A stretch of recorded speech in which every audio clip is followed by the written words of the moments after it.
1917 के पहले रूस में ऋषि क्रांति नहीं हुई थी, उसके पहले वहाँ के लोग भगवान को मानते थे। वहाँ को बच्चे को पूछा जाए भगवान है, तो वहाँ के लोग कहते हैं पहले थे अब नहीं है। मतलब पहले धार्मिक लोग, वो ईश्वर परमात्मा को मानने वाले वहाँ के पंडित, वहाँ के मौलवी थे।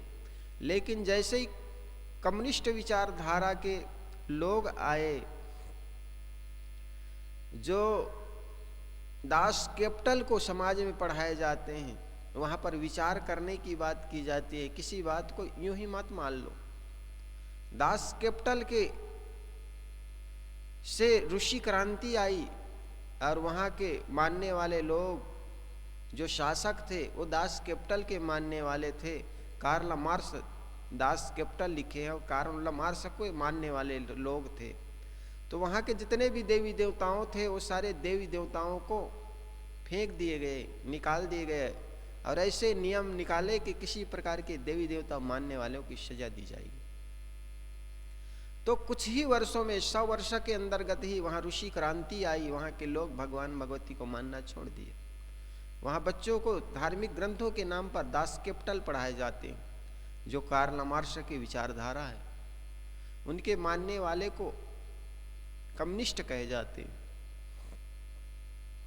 तो देखो, जब तक आदमी मानता रहता है, लेकिन जब उसको विचार करना शुरू करता है, उनके जीवन में क्रांति आ जाती है।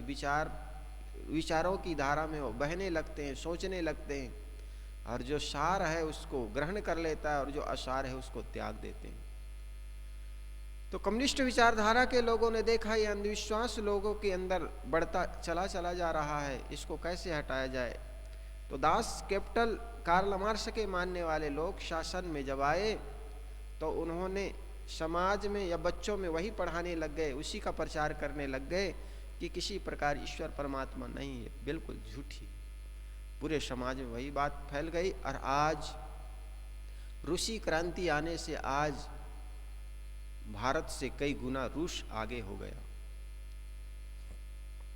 हमारे देश में सदियों से अंधविश्वास के नाम पर भगवान भगवती भाग्य भरोसे बैठने के लिए आदमी को मजबूर करता रहा। कोई कोई विरले बुद्ध, कबीर जैसे, अंबेडकर, फूले, ज्योति आदि महापुरुष आए, इन्होंने विचार किया तो लोगों ने उनकी बात अनसुनी कर दी। कुछ लोग हैं सुनाई पड़ने लगे तो अपने कानों में भी कान बंद कर लिए, हम इनकी बात न सुने।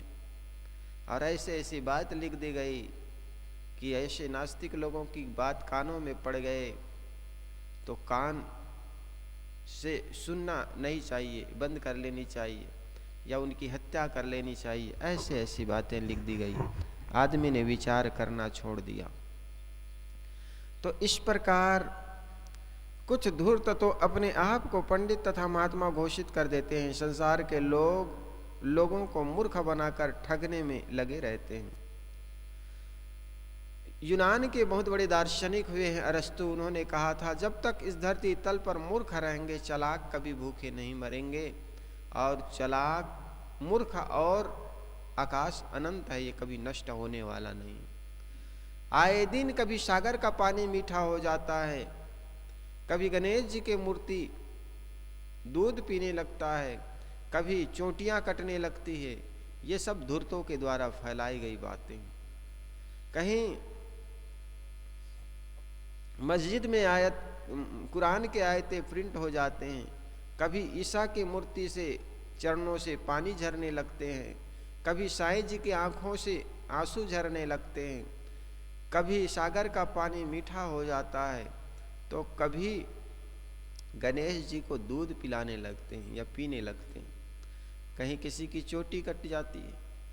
साल भर पहले हुई था ना एक बात, चोटी कट गई, लोगों की चोटी जगह जगह कटने लग गई थी। रात में बाहर सोने से व्यक्ति डरने लग गए थे। एक कोई जगह है, वहाँ के इंस्पेक्टर का व्याख्यान मैंने सुना था। जिस समय चोटी कटने की घटना घट रही थी, उसी समय एक भाई अपनी लड़की को लेकर के आए। साहब इसकी हर तरह से हमने चेक कराए, शरीर बहुत स्वस्थ है, ब्लड प्रेशर भी सही है, लेकिन रात में इनकी चोटी कट गई। उस पुलिस वालों ने छानबीन किया, उस लड़की से पूछा, बता तुम्हारी चोटी कैसे कटी? तो अंततः उनको बतानी पड़ी। उन्होंने कहा कि बात ऐसी है कि मेरे पिताजी आज थे नहीं, और मुझे लंबी लंबी बाल अच्छी नहीं लग रही थी, और जब भी काटने की बात कहती तो माता और पिता रोकते थे, तो मैंने माँ बाप की अनुपस्थिति में अपनी चोटी काट ली। ये बाद में बताए। उनके पिताजी ने तो रात में चोटी कट गई करके वो लाए थे। ये चोटी कैसे कट जाती है? FIR करने आए थे, हर तरह से डॉक्टरों से भी चेकअप कराए थे कि चोटी कैसे कट गई।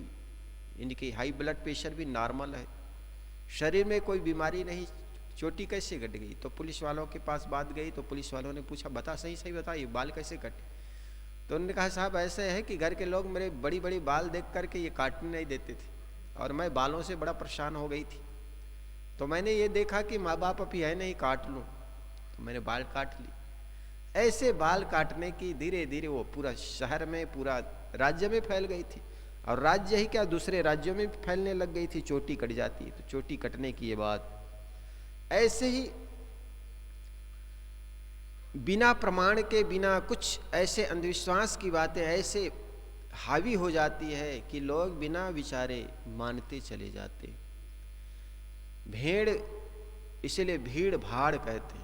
जो बात भीड़ में एक बार फैला दी जाती है वो बात फैलती चली जाती है, आदमी उस पर विचार नहीं करता है। प्रसार इतना हावी हो जाता है, प्रसार इतना प्रभावकारी हो जाता है कि उनके प्रभाव से आदमी विचार करना छोड़ देता। प्रचार के प्रभाव से इतना हावी हो जाता है कि आदमी उस पर विचार नहीं करता।